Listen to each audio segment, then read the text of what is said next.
Hello guys, happy Monday. It is the nicest day out. It's like actually hot. I'm like, whoa, it's hot. It's actually hot, like sweating. I haven't had this feeling in so long. Happy Monday. Hello, how are you? I wanted to come on. I call them like little pings. I had a ping to come on to talk with you guys about something that I never have done before. And I'm like, why have I not talked about this with everybody?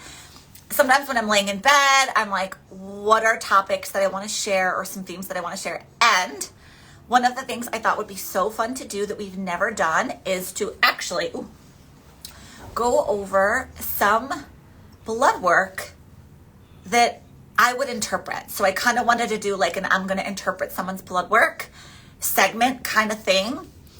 This person allowed me to use their blood work, so I did get consent from them. I'm not going to share their name, obviously, but I am going to review. So I'm going to be looking down a little bit just because I have the report in front of me. And I'm going to go through some of the blood work that we ordered and kind of like my interpretation of things. And I thought that this would be so fun because I know I get a lot of questions from you guys where people are sometimes wondering, like, am I getting enough of a workup from my doctor? And am I being tested for the right thing? And then also, if I am, is that like normal? Like, would you recommend something different? One thing I can comment on, I'm trying to figure out this lighting because it's so bright out today. One thing I can say, generally speaking, is that when I look at blood work from a different provider or from somebody that's saying, hey, this is what's going on, I am always a little bit shocked at it looks normal. And I'm thinking, oh my gosh, it doesn't look normal. And not only does it not look normal, it's not good. And it's connected to how you're feeling. And another thing I find to be so crazy is that it's bolded by the lab, right? Like things are bolded by the lab, whether it's Quest, BioReference, LabCorp, Sunrise, whatever lab you go to, right? Enzo. If something is out of the range as per the lab, that is like the criteria. Right? So like, why would someone say, oh, no, it looks fine. No, don't ignore the lab work, right? It's like, but the lab is actually setting somewhat of a standard. I know it's not perfect, but I do think that when things are out of range, it does speak to a dysfunction somewhere. Okay. It doesn't mean it's like a broken problem, but usually the body is trying to communicate something is not right. So I thought it would be fun. I'm going to save this for those of you guys that are popping on and then obviously might pop off. That way you can kind of view this later if you're like, wow, I'm kind of interested. But I'm going to go through and in no order. So the one thing I hate about the labs is they never report things in a way that's structured. And then I look like I'm flying all over the place. Like first you're talking about a vitamin, then you're talking about a hormone, then you're going back to the vitamins. It's really not my fault. I promise the labs actually don't clump everything together in like a chronological or logical order. They just post as they post. I honestly think that the way that they post the labs is based on whoever put it in the computer. Like there's no order, there's no like alphabetized or chronological, or I think it's just how it was inputted into the requisition.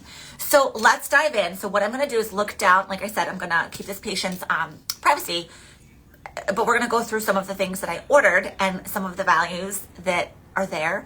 This is not advice. This is not medical advice. None of what I'm saying is medical advice. It's just concepts of, okay, how do you do what you do? How do you interpret what you interpret? What are you looking for? What are you testing for, right? It's kind of like for educational purposes only. This is not, something that you need to necessarily like run to the bank with. Like I said, it's not medical advice. It's just my kind of thought process on a few things. So we're going to dive in. First and foremost, I'm going to look down a lot, like I said, because I have the profile here. I order viruses.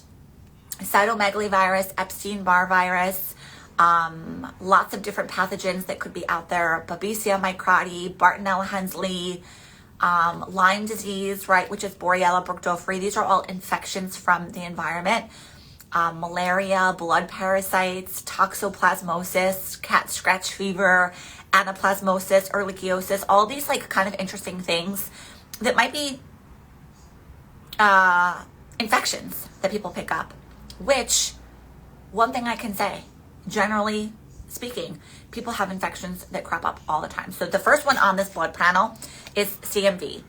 And a lot of the blood work, which I think is really helpful too, can look at, was it an old infection or is it new? So you're actually able to quantify, wait, did I have this like kind of like before, like a couple years ago, 10 years ago, 5 years ago, or is it prevalent now? There's actually a way to kind of look at certain biomarkers to tell us like, this is a current thing that you're dealing with, or maybe both.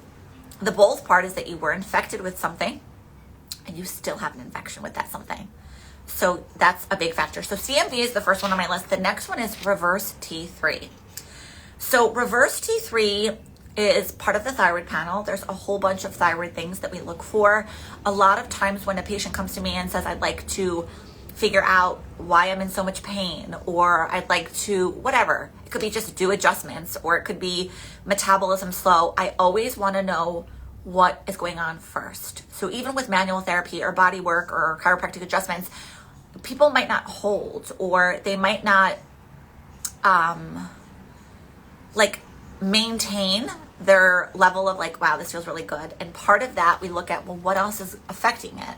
What's pulling you out of alignment? Is there something chemically going on that's blocking your ability to heal? Inflammation being elevated. So I don't care if someone gives you the best protocol in the world. There's a couple things that personally, when I'm working with a patient, I prioritize as step one. And anybody that knows me, anyone that's a patient knows I kind of work like this, where order matters. The order matters. You wouldn't bring in furniture to a room that doesn't have a wall or a floor or a roof, right? You don't just start building up the furniture. You have to build the structure, build the foundation, create the right environment, and then start to bring in the vitamins, the minerals, and the nutrients. Okay, so order matters. Now, this is a thyroid marker. Okay, so with the thyroid, I'm always looking for is it a full profile, including all of the biomarkers. There's like 8 of them. This is one of them, reverse T3. It tells us as to how kind of available are you to use up the hormone that you're producing. So there's a lot of things, and we could dive into each segment very in depth. Are you making thyroid hormone? Are you making thyroid hormone, but it's trapped in your liver? Are you making thyroid hormone, but it's not getting inside the tissues? Are you not making thyroid hormone? Right? Why are you not making thyroid hormone? So we go down that like list of what's really going on, and reverse T3 is one of the things that we can use as a biomarker to tell us how that thyroid is functioning and how your body is doing its job, right? There's conversion that has to happen between the thyroid hormones. Thyroid hormones produced in your thyroid gland, which obviously lives in your neck, but it's converted inside your liver. And so we want to know, what are the barriers to why the thyroid's not working? And thyroid, from a perspective of like, how could it show up? A lot of symptoms with energy, metabolism, but also pain. Think of where it lives. It lives right here, right? The thyroid lives right here. It's an anterior structure. It lives pretty much right here. It's like a little butterfly gland and a bow tie. It's like a little bow tie in the neck. But if it's inflamed from Hashimoto's, Graves' disease, whatever, right? Hypothyroid. Sometimes the muscles that are around the thyroid can pull tight, and people say, I get a lot of neck pain, or I'm getting a lot of like pain in this area. Well, we have all these weird referral patterns. And so the referral patterns also give us information, not only what's going on chemically with your thyroid, but what's going on structurally, what's going on anatomically. Are there nodules? So, nodules don't necessarily cause pain. People don't really feel nodules. They can if they're large enough. But we always want to do a full thyroid workup. So that was next on my little blood panel, the thyroid. The next one is mercury. So surprising enough, people have metal that floats around in their bloodstream, especially those of you guys that love seafood. If you're a seafood monster, if you love salmon, scallops, anything from the ocean, or if you're a veggie monster where you're getting a lot of water from like the soil, you know, cooked vegetables, steaming things, mercury and lead are 2 very common metals that crop up a lot. Of all of the metals, those are the 2 that I find the most. Mercury and lead. Cadmium, arsenic. Arsenic is another very popular metal that crops up often, and it could be found in the water supply. Now, each metal, we think about, why is someone not getting rid of the metal? So is it exposure? Maybe they're too exposed to a metal, like they're eating too much fish or seafood or farm-raised foods that kind of suck in metal from the environment. Or is it they're not clearing it. They're not pooping. They're not going to the bathroom. Their excretory pathways aren't active. Their drainage pathways aren't on. Their lymphatic system and liver isn't working. There's a couple things we think about. Is it an actual exposure thing? Is it organic or inorganic? And then is it coming from the environment and their lack of processing their environment? At the end of the day, we're all exposed to stuff, right? We can't live in a bubble. We can't just like hide from everything. That's not the question. The question isn't always, are you exposed? It's like having C19. Everyone's going to get it. Everyone's going to have it if they already haven't had it. That's not the question we're asking. The question is, what happens when you get it, right? What happens to your immune system when you get it? Or what happens to your body? What are the side effects? I'm in a lot of groups and my goodness, people are still deeply struggling. But that is one of the things we look at. So that was next up. And then vitamins. This one actually is in order. I'm like really surprised. Vitamin A, this person has very low vitamin A, retinol, zinc low, iodine, serum and plasma low. Okay, so I also do a full panel. I like to look at vitamins and minerals, which include everything. B1, B2, B3, B5, B6, B7, B9, B12, zinc, iron, iodine, selenium, CoQ10, vitamin K, vitamin E, the gamut. So that is another thing. And then tick bites, critters. So I think this one is looking at something called Babesia microti, which is a parasitic infection from a tick that actually crops up kind of more commonly than people might think. Nobody really knows when they're bit by ticks per se, because you don't have to have that bullseye rash, the classic rash. You also might not realize it could come from a little animal. If you have a cat or a dog or something that's playing outside, they go out and play, they pick up a tick, they come inside, they lay on the couch, I fall asleep, I get bit, I don't think twice, 2-3 months later, I don't feel well, right? So, and you can also be super asymptomatic. You know, we don't use pain to tell us dysfunction. Pain gives us clues, but pain is not the only thing we're looking for, right? Before people have strokes and heart disease, what did they feel? Nothing, right? It's called the silent killer for a reason. So we are more interested if there is something like physically going on, but we also don't use that as like a guiding factor. It's not something that like you either, just because you don't have like a classic infection from a tick doesn't mean we're not going to go looking for it, especially if there's other indirect symptoms. So that's on the panel. Babesia microti, bile acids and fatty acids. So bile acids are produced, and bile acids are coming from your biliary system, right? So like things like helping you to digest oil. Bile is made inside the liver and it's concentrated in the gallbladder. Think of bile and bile acids like Dawn dish soap. Imagine I put a super oily dish underneath my sink with no water. Nothing happens, right? I need that Dawn dish soap to emulsify the fat is what we call it, or like process the fat, right? Break it down. So bile acids and fatty acids, there's a couple fatty acids that we look at. Fatty acids are so important for your brain, for your spinal cord, not just from fat you consume, but also for your nervous system. Your nervous system needs acids. And I guess the word acid scares people, but we've got lots of different acids in us. Okay, this isn't like battery acid, but we look at bile acids. We look at the total amount of them, reference ranges. Each lab's a bit different, but I'm always looking for, are you digesting your fat appropriately? Are you processing protein appropriately? These are some of the markers that can tell us. Oh, a new panel that I've been ordering that I love, that's approved, which is kind of cool, is called a lymphocytic panel. And it's looking at lots of different things. It's looking at what's called CD4 and CD8 toll-like receptors. It's looking at your immune system's function. It's looking at kind of like a synopsis of how are some of your innate and I guess like your immune system cells doing. That's a kind of easy way to describe it.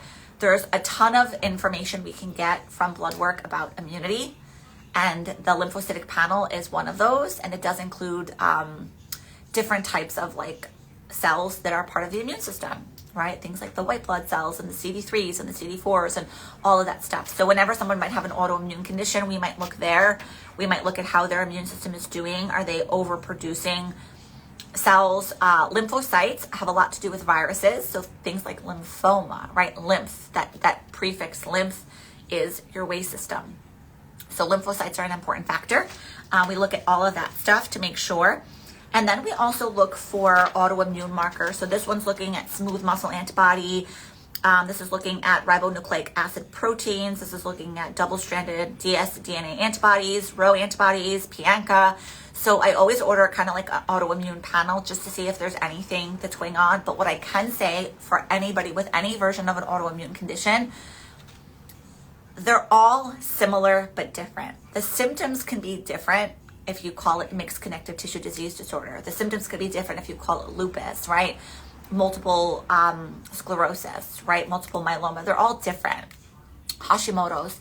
But at the core of every one of those autoimmune conditions is there's a default or a faulty mechanism of how your immune system is being attacked by your own cells. So it's almost like not something from the outside world attacking, but like something inside me is attacking me. Okay, that's what an autoimmune condition is. It means I'm attacking something in my body. And that's not what we prefer, right? We never want to be breaking down our own tissue or attacking ourselves. Why that happens, there's a multitude of things. I mean, there's probably like hours and hours and hours and hours and hours and hours of lecturing that people can dive into if they're more interested as to why. But I could say it's like a big mess web of everything. It's genetic factors, it's environmental influences, it's pathogens and bugs that trip the wire and turn the system on. It's chemical health, it's food, right? Food can affect immunity. It's also emotional. So there's a lot of times people develop some immune issues that are actually trauma, which is in the research, and that's not really talked about that much. But things break the immune system. Okay, now Dr. Gabor Mate talks a lot about the trauma part. He's probably more versed in that. He studies the chemistry, the biochemistry of people that deal with trauma. So I think he's a Hungarian medical doctor, psychiatrist, and he's devoted his life to trauma, but also the effects of trauma. So he's aware of all these immune issues, and he kind of circles it back to trauma. So we don't really know. I mean, we're learning, right? If you have 100 people and you're studying them, there's more information coming out, but it's kind of a lot. There's no known for it. There's a lot that we don't know. The more that you learn about your health, the more you realize there's a lot we don't know. So that's something that we look at too. So this one, we were looking for some of those autoimmune things. For those just jumping on, I'm just going through some blood work and kind of sharing with you a little bit about what I order and how I interpret this. So if I'm with a patient in the office, sometimes what I'll do is just review everything, kind of go through line by line and talk about how it's affecting them. Sometimes I won't bring up things if it's not applicable. I'd love to spend hours upon hours with every person, but I just can't do that. And from a time perspective, I already talk kind of a lot. So I kind of highlight what is affecting the person specific to them. I look at herpes simplex virus 1, herpes simplex virus 2. There's lots of different herpetic viruses, cold sores, HSV, Epstein-Barr, right? There's all these different viruses, human herpes virus 6. Viruses can affect immunity as well, okay? And then, of course, we can find out where that virus is and then how it's affecting the system. Cortisol is a huge one. So cortisol is something that has to do with immunity, and your body makes it to help you with inflammation. But sometimes it goes a little crazy depending on what's going on, either too high cortisol or too low. It's never about high or low, right? I tell people all the time, like, they're both not great. Like, you never want to be too high, you'll have symptoms. Too low, you'll have symptoms. And the symptoms are often a bit similar, but that's always what we're looking for. Everything with health is the story of the little bear. Not too high, not too much, not too little. Okay, more doesn't mean more, right? More cortisol is better for me, right? Quite the opposite. Cortisol is very inflammatory if it's at a high amount. It affects your wake cycle, your sleep cycle, what's called diurnal variation. It affects the rhythm of when you are awake, when you want to be up, you're usually wanting to sleep, or when you should be up, I say you want to sleep. When you're supposed to be asleep, you're getting up, right? Interrupted sleep. So, and cortisol can come out for a multitude of things. It can crop up if there's pathogenic infections. It can crop up if there's any type of infection. It could crop up if there's a high amount of stress. Somebody could end up making a bunch of cortisol. It's not trying to hurt you ever, right? Everyone's like, oh, drop your cortisol, take all these things to stop your cortisol. I don't think that that's always the right solution. We do want cortisol to be in a window, right? Like it's a scale, but we also want to know, well, why is it elevated? If cortisol is elevated, it's kind of a clue that like go looking somewhere else because something with their immune system and their adrenal gland might not be great. Okay, so that's the cortisol part. Vitamin C, right? Like I said, there's lots of vitamins and minerals. They're all on different pages. B2, okay, B3, which is nicotinic acid and nicotinamide. B5, vitamin B5, pantothenic acid, right? These are all vitamins. And we want to make sure your vitamins are great, especially for pain, right? That could be helpful for pain. Certain pharmaceuticals can deplete vitamins. Certain populations of people require more. People in the exercise space, people in the gym, pregnant women, prenatal women, postnatal women, right? There's a certain demographic, diabetic patients that need high levels of B vitamins. Anything neurologic, demyelinating neurologic conditions often use a bunch of B vitamins. And the gland that tends to deplete them the most is that adrenal gland. So the adrenal glands suck up all the vitamins. If we're like, where are all those vitamins? Sometimes you're just burning through them because you're super stressed out, okay? Cholesterol, lipids, all that stuff is always helpful. It does include triglycerides, LDL, HDL, particle size, VLDLs, LDLs, HDLs, the good stuff, the bad stuff, the total. We're always looking. I love the functional stuff, but I also love some of the basic stuff too, right? We always want to go back to the basics. And then, of course, a CMP, a comprehensive metabolic profile. It includes things like blood glucose, calcium, total body protein, liver enzymes, ALT, AST, all that stuff is there. Blood sugar for 3 months' time, glycosylated hemoglobin. How well for 3 months have you been doing with your sugar? Are you over consuming sugar? Are you eating too much sugar? Sugar does include good sugar. Actually, I do see this a lot with my plant-based people. Plant-based people might not be eating animals, but they're eating a bunch of sugar. So it's like you're eating a bunch of fruit and fructose and sugar, and that also can affect your glycosylated hemoglobin to some degree, even though it's better quality, right? You're not having Sour Patch Kids or Snickers, or maybe you are. Better quality is always good. But we do look at that. It looks at a 3-month marker. The parathyroids, you have 4 of them. They live behind the thyroid. They have a lot to do with how you can balance calcium and have a lot to do with bones, right? Like osteoporosis and osteopenia. You never want to leach calcium out of your bones, dump it into blood. Parathyroid kind of is the gatekeeper of how much calcium goes in and out. So he's on there. Magnesium, amylase, right? All this stuff. Hormones, testosterone. Okay, so testosterone, sometimes women that have conditions like polycystic ovarian syndrome or infertility issues or acne, a lot of times too much male hormone in the female body, right? Too much androgen floating around. It can make cycles, traditionally testosterone makes cycles longer, where like a woman might say, oh, I get my period every 45 days or every 50 days. Not what we prefer. Okay, we don't want it to affect ovulation. Testosterone does affect ovulation. So we look at testosterone and of course a thyroid panel, which includes all thyroid hormones. T3 total, T3 free, T4 total, T4 free. So both derivatives, one's the active version, one's the inactive, but they all matter. So for a doctor to say, oh, your thyroid's been looked at, your T4 looks great, your TSH looks great. Often they don't look great when you look at the number scale. Let's just say TSH 0.45 to 4.50. So call it 0 to 4.5. Some people's TSH is like 0.06 or 4.49. Something is, it's not yes or no, right? I always talk about this. Your health is not yes, you have the condition, or no, you don't.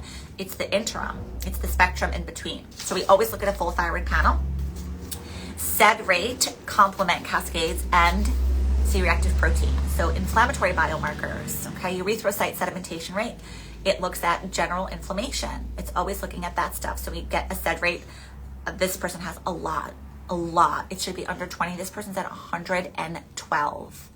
Very high SED rate. It doesn't tell us where it's coming from per se, but the SED rate does have a lot to do with inflammation. hsCRP is traditionally produced in the liver, so it is part of that immune system cell, but it is a acute phase liver protein, but it does also respond.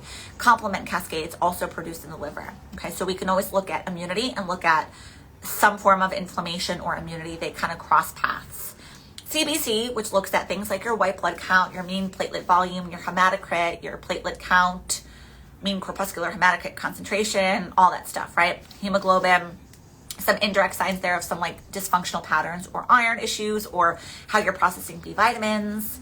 And then urine, okay? People have weird things in their urine, like Candida could be in the urine. You can get mycoplasma, urea. There's a lot of infections. A lot of people are walking around with bladder stuff going on, which, makes a lot of sense because your bladder is part of your excretory pathway. It's part of how you get rid of things. So bladder is super, super important.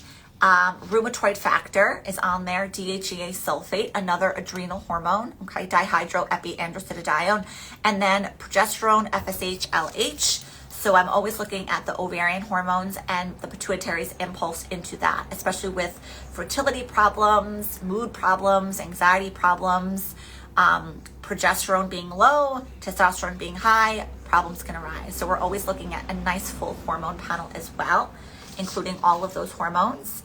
Insulin is one of my favorite tests to order. It's such a great test. It looks at how your pancreas is doing with production of the hormone called insulin, and how you're utilizing carbohydrates, and how sensitive you are to the stimulus of food. So fasting insulin, we like 2.5 to 3.5. We like a nice low, quiet fasting insulin. We want insulin to be quiet when he should be. A lot of times with metabolic issues, insulin is off the chart. This person's insulin is way too high. It's 18.4. It's right at the cusp. Okay, and there again, if I'm just eyeballing the lab, I'm going to miss it because I'm going to say, oh, looks fine. Well, when you really look at the reference range and where this person is, you're noticing, hey, not optimal. So insulin's a great marker, helps us to say, is there any pre-diabetes? Are there any blood glucose issues? Is there any weight concerns? Insulin's a huge hormone that has a lot to do with really important metabolic health. And it's not just blood sugar. It has a lot to do with other things like there's an inverse relationship between estrogen and insulin, right? There's an inverse relationship between testosterone and insulin. So female reproductive issues, actually like PCOS, have an insulin component. It's a very important test to look at.